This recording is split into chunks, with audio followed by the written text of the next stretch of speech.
Hey everyone, look who's back. It's Matt, and I know I haven't dropped any videos in a while.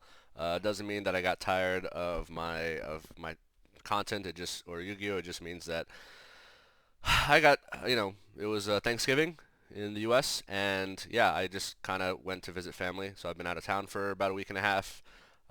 Yeah, don't be surprised if later in December I also go off the grid because I will be visiting family.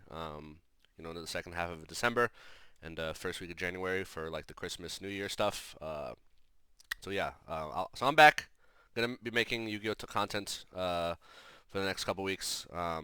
Maybe not at full speed as I used to because there's been a lot of changes in the meta.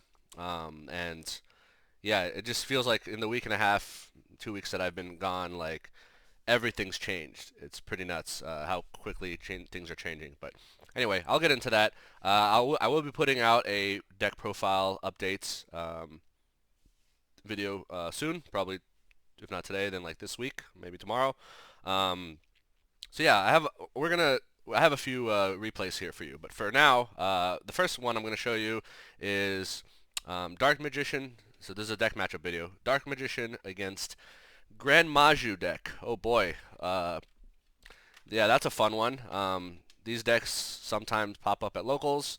Sometimes they pop up online. They always catch you by surprise because they're just like, one of those decks that, if you're not expecting it or ready for it, can really just like kill you like in one turn, right? Super good OTK deck. All right, so let's get started.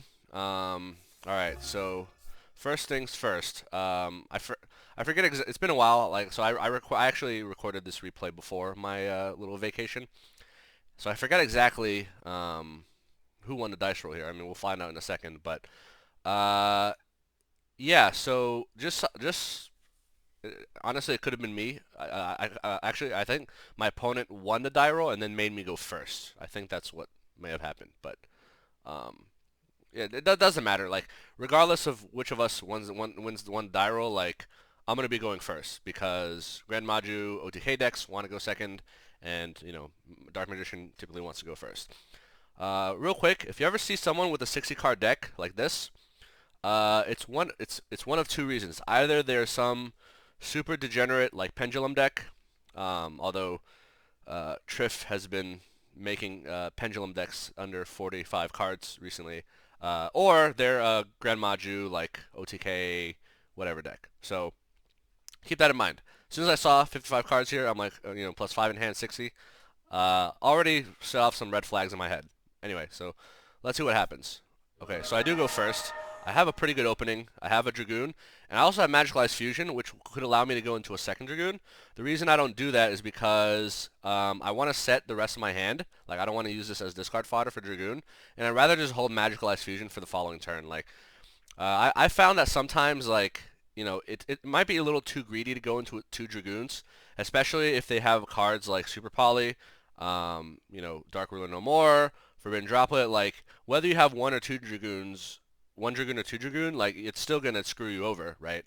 Um, so yeah, most of the time I would rather just hold Magicalized Fusion in like as a backup in case my first Dragoon either gets killed or like just needs like on the second turn, like nobody expects a second Dragoon, and I have OTK potential on the second turn, right?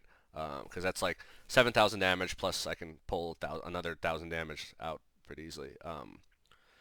So yeah, even though yes, this three card combo here, Souls, Rod, and Magicalized Fusion can create a two Dragoon board, I actually opt to just not be greedy and just go into one Dragoon, as you'll see. But yeah, if you want to know how to make two Dragoons with Magicalized Fusion, go watch Lulz's channel.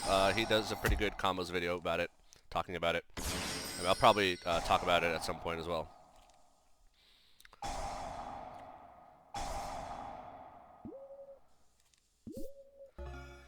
Yeah, so in this case, like, let's say I did go into Magicalized Fusion, then I would have one card in hand to discard, not two, unless I held Gozen Match or Skill Drain. But I don't want to hold these. I want to set these because these two are really good, right? So that's just like another reason. Like, if you don't have the card economy for two Dragoons, like if you don't have a second card to discard, then it's not a good idea. Like, in this case, like discarding Soul Servant will generate 2 cards next turn. So like the following turn would be a great turn for me to have 2 Dragoons because I'll have 2 extra cards on top of whatever I draw. So yeah. Anyway, so let's see what happens. So this is a pretty strong board in a vacuum. Like against most meta decks, this would be game, right? So let's see. But because Gren Maju OTK is not meta, let's see what happens. So Pot of Desires.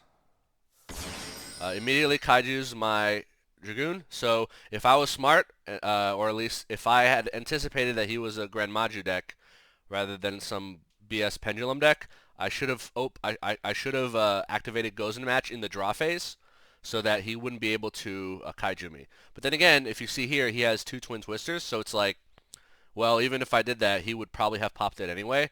Like, I guess he, if he does 1 Twin Twister, tries to pop, I can negate with Dragoon, but then he has a 2nd Twin Twister in this case. I mean, I don't know what's in his hand. Like, I don't know what his deck is. So, yeah, normally I like to hold Gozen match to, like, activate to interrupt the combo, but in this case, like, in retrospect, it would have been better to open this in the draw phase, right? So that he wouldn't be able to kaiju me. Yeah, so in this case, he does pop my 2 floodgates because he knows this is Eternal Soul because of Magician's Salvation. Okay. 2nd Twin Twisters. So in this case, I use, because he Twin Twisters, I activate Eternal Soul because I want to bring a Dark Magician back, which I can then use to recycle Rod, right? And since this is a Gren Maju OTK deck, like, oh yeah, activating Eternal Soul will clear my field, but it's like, well, I mean, if he's an OTK deck, he can already OTK me by just attacking Anaconda. So it doesn't matter whether he attacks Anaconda or attacks me directly. Like, he's still gonna OTK me if he is an OTK deck, right? So in this case, yeah, it's gonna clear my board, but I just want to get Rod back into my hand just in case I survive in the next turn. So in this case, he does have Golden Castle, which will bring out Hextrude. And I didn't know what he had in his hand, but like, basically he needs 2 level 8s to OTK me, right? And unless, yeah, so if this card is not a level 8 monster, then he's not going to OTK me. So he actually, so this is kind of salt in the wound. So he kaiju'd my Dragoon and then Monster Reborns it. Dragoon's a level 8, so look what's going to happen here. He's going to make Dragoobleon, and Dragoobleon makes Numeron Dragon. And Numeron Dragon is a 9k beater, so yep, that's game. So yep, I definitely got Shrek'd here. I definitely was not expecting his deck. Yeah, Gren Maju OTK decks usually take people by surprise, especially since they're decks that like to go second, right? Not a lot of decks prefer to go second. So yeah, I got Shrek there. So let's see what happens in game 2. In game 2, before we go into game 2, hold on, do I go first or second? I guess I go first. All right, let's talk about side deck here. Hold on. All right, so real quick, let's talk about side deck. So I side deck in Droll and Lock Bird. So I keep Gozen Match because Gozen Match is amazing against protecting against kaijus. I side in Droll and Lock Bird. Oh, did I mention I'm running Droll and Lock Bird? I guess I didn't. Yeah, I have Droll and Lock Bird in my side deck now. I'll go over why and like deck my deck changes in a later video. What else do I have here? I put in Secret Village, the spellcaster. So if you're familiar with Grand Maju TK decks, they're highly dependent on spells, right?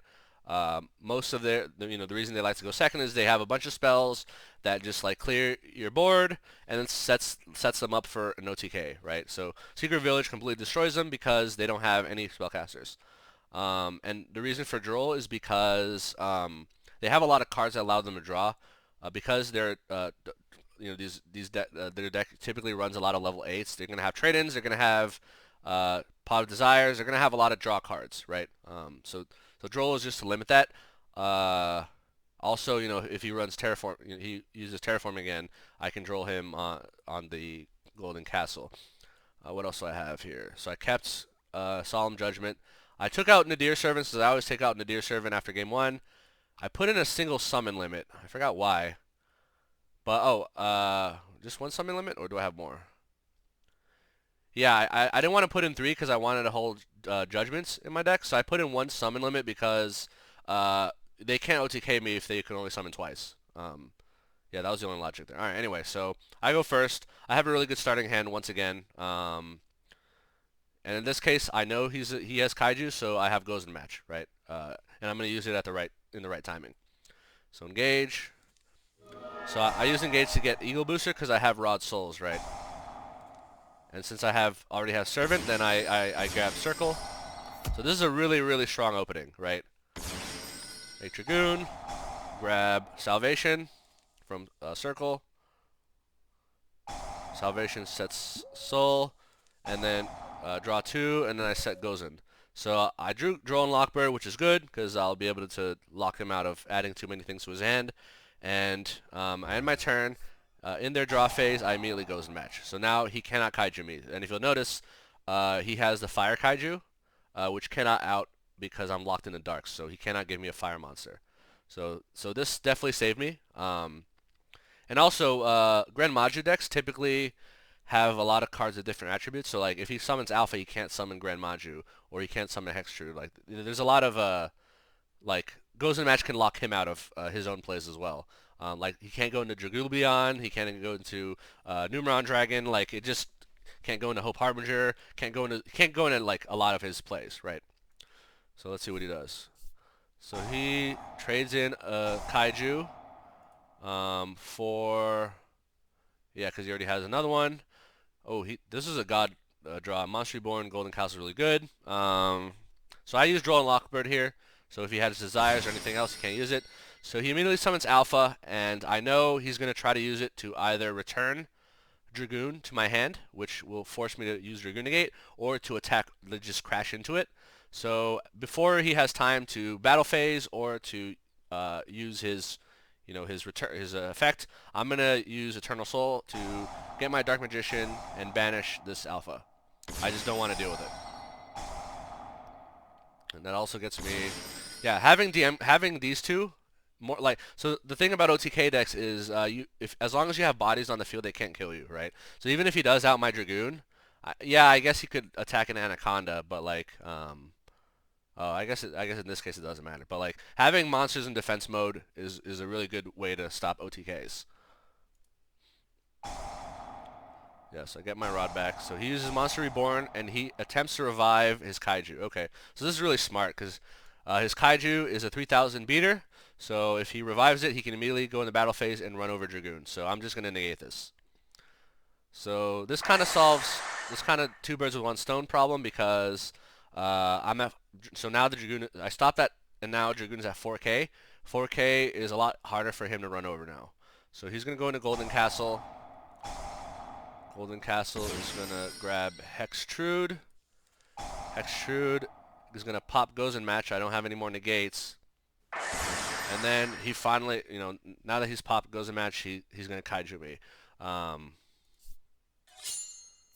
So Hextrude can attack multiple monsters in 1 turn. So every time Hextrude destroys a monster, gains 400 attack. So he wiped out my board. With the exception of the Kaiju, but now he's stronger than the Kaiju, so I can't just... Well, I mean, so the Golden Castle protects him from me attacking him anyway with this Kaiju, but, like, just in case his Golden Castle leaves, like, he still has a stronger beater than me, right? But at this point, it doesn't matter. I have Eternal Soul Circle, and his Grand Majus are, like, bricks, basically, because, like, he doesn't have enough banished cards, so let's see what I do here. I forget what I do. So I'm going to bring back my Dark Magician. I'm going to banish Golden Castle because Golden Castle stops me from attacking him, with the exception of Dark Magician. Dark Magician is immune to effects, so if I attack with Dark Magician, Golden Castle doesn't do anything, but Dark Magician is 2,500 against a 3,400 beater right now, so my best bet here is to get rid of the Golden Castle. Although I guess I could get rid of her, but then only Dark Magician can attack. So at this point, I'm just getting bodies on the field. As you'll notice, 4 monsters is already access code, right? So I already have access code here. But I actually go into Anaconda and get my second Dragoon out. And the reason I do this is because I want to OTK him. And Yeah, just want OTK him. I could have gone access code, but I'd rather just like get my Dragoon out. All right, cool. So that was game 2. So let's go into game 3. Game 3 was interesting for a number of reasons. So he obviously has pick of who goes first. He actually chooses to go first here. So that was an interesting thing I noticed. So I side decked for going second. Sorry, for going first. I thought he was going to make me go first. So I put in I basically kept most of my cards intact, right? Like this, I have the same siding as the last game because last game I chose to go first. But so actually, wait, what? Yeah, so I thought I was gonna go first, but he actually chooses to go first. So he goes first, not me. So that was very interesting. I'm wondering why he did that. Maybe he wanted to catch me by surprise. Anyway, or maybe he has some going first side deck options. So different dimension ground is a going first card. So maybe he sided that in, and I mean, I'm curious what else he sided in. If he has any other going first cards. Oh, there can be only one. That's a really good going first card. I doubt he had that when he was going second. Anti-magic, anti-spell fragrance is a going first card. Okay, so he did side in a bunch of going first cards. So I guess he wanted to see if he could like catch me by surprise. But looks like he only drew one of his going first cards. So let's see what happens now. So he opens Eater of Millions and Different Dimension Ground, which is not ideal. I mean, obviously Eater of Millions like can't be attacked into, but it can be like just popped, right? Different Dimension Ground is really good because it basically stops me from using Magician's Souls, right? So let's see what happens. So as soon as I draw, he immediately uses Different Dimension Ground. So I go into Rod. I can't use Souls because Different Dimension Ground prevents me from sending a spellcaster to the graveyard. So I can't go into Dragoon here. So instead, I'm just gonna... What do I do here? I forgot what I do.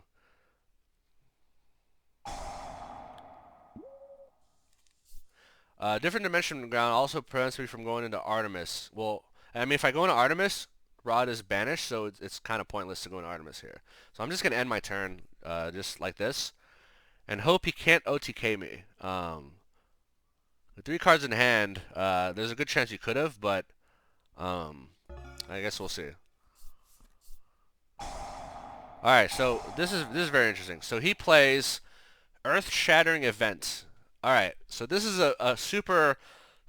Okay, this is definitely going first card, and this is a super big brain card. So it says, if a card is sent from the deck to the graveyard, target one card in either player's graveyard, shuffle it into the deck, right? So that means... So basically, anytime any player tries to Foolish Burial, this card just like floodgates against that, right? If you send a card to the graveyard, let's say I use Magician's Souls next turn to send Dark Magician to the graveyard, he can immediately trigger Earth-Shattering Event to send Dark Magician back to my deck, right? So this is a really good card. Like this card, granted, only like rogue decks play this, but like this card can shut down a lot of meta decks. Like imagine, like, you're against Drytron and you have this card and they try to send Eva to the graveyard and you just send Eva back to the deck. It's really funny, like, or, I don't know, like, I guess, let's say, Mu Beta Fafnir sends Gamma to the graveyard and then you just send Gamma back to the deck. Yeah, this is just funny, like, I don't know. I'm very surprised he's running this card, but it's good. It's a good card. It just so happens that my deck happens to be a slight counter to that, or at least my board currently. And I'll show you what I mean. So he uses Danger Thunderbird, and I chain Eternal Soul, even though I don't have a Dark Magician. The reason I do that is because Danger Thunderbird can only pop set cards, not face-up cards. So I just don't want to risk this getting popped. So Danger Thunderbird draws a card, so I immediately draw him, and now he cannot use Allure of Darkness, so I locked him out. Okay, so right now, he does not have OTK potential on me. He's just going to battle phase me, banish my Rod, and then, okay. So, I do have Dark Magician from Souls, but I just drew Red Eyes Fusion, which is great. So I'm just going to use Red Eyes Fusion. So now, he's going to attempt to send Dark Magician back into my deck with Earth-Shattering Event, right? So If he had sent Red Eyes back to my deck, I would actually allow this, right? Because then my other Red Eyes fusions would be live, right? So this is a funny thing about this card. But he wants to send Dark Magician back to my deck, but I have Eternal Soul, so I'm gonna say no to that. All right, I'm gonna pop his board, attack him for 4K, and now let's see what he has. Oh, and I'm gonna draw my one card. Okay, another Soul Servant. So he draws Eater of Millions, and now he's going to use Allure of Darkness, draw 2, and then he's going to banish Necroface, because Necroface has a banish effect. Banishes 5 cards from our deck. And he Kaiju's my Dragoon. So let's see what got banished here. So he banished one of my Dark Magicians, which sucks. He banished Red Eyes Fusion, which doesn't matter. And both my Gozen matches are banished, so that's kind of sad, but that's okay. So he gives me a Kaiju, and then he summons Eater of Millions. He attempts to eat the Kaiju, but then I have Dark Magician, and I banish him. So that's game.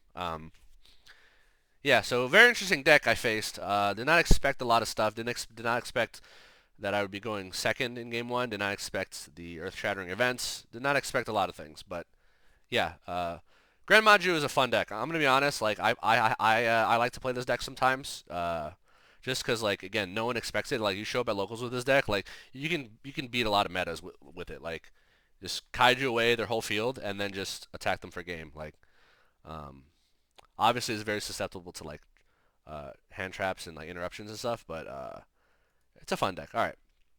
So yeah, that was my matchup. Yeah, stay tuned. I got a lot more matchups coming up for you, and that I hope you all will enjoy. All right. Thanks for watching, and I'll see you in the next video.